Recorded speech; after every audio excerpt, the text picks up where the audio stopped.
Musharraf? Musharraf, Voy, ne vaqtli turib oldingiz? zavtrakka olaylik. Ha, xo'p, hozir tayyorlab beraman. O'zim tayyorlab qo'ydim, bo'laqa yeb olamiz. Voy, ne ovora bo'lasiz? Hozir o'zim tayyorlab beraman. Ha, ye, ovorasi bormi? Bugun dam olish kunimni senga ajratdim-da. Bo'laqa, Xo'p, hozir. yuzingni yuvib chiq.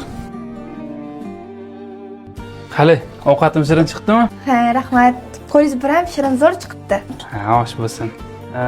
Nima ish qilish kerak? Uyda qanaqa ish bor? Yo'q, ishlarga o'zim qilaman.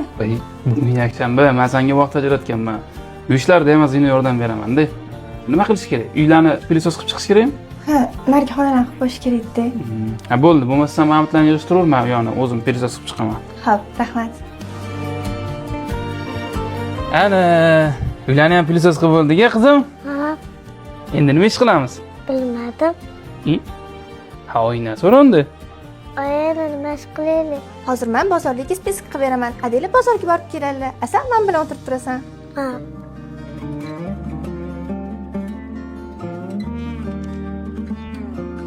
Charchamadingizmi? Yo'q, charchaganim yo'q. Uylar tozalandi, bozorlik qilib kelindi. Uydagi hamma ishlar bitdi. Endi o'tgan safar sen kinoga borging keluvdi. O'sha yoqqa birga boramiz, bo'ptimi?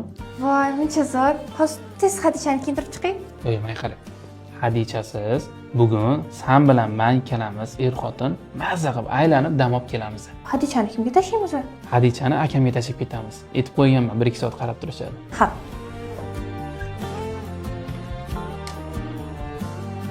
Adasi, bugun menga vaqt ajratganingizga kattakon rahmat. Bugungi kun hayotimda unutilmas kunga aylandi. Rahmat. Azimaydi.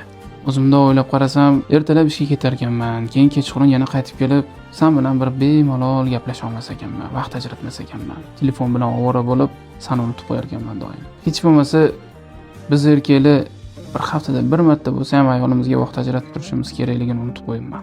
Shuning uchun bugun senga vaqt ajratdim. Bundan keyin Xudo xohlasa imkon qadar haftada bir marta bo'lsa ham sen uchun vaqt ajratishga harakat qilaman. Rahmat.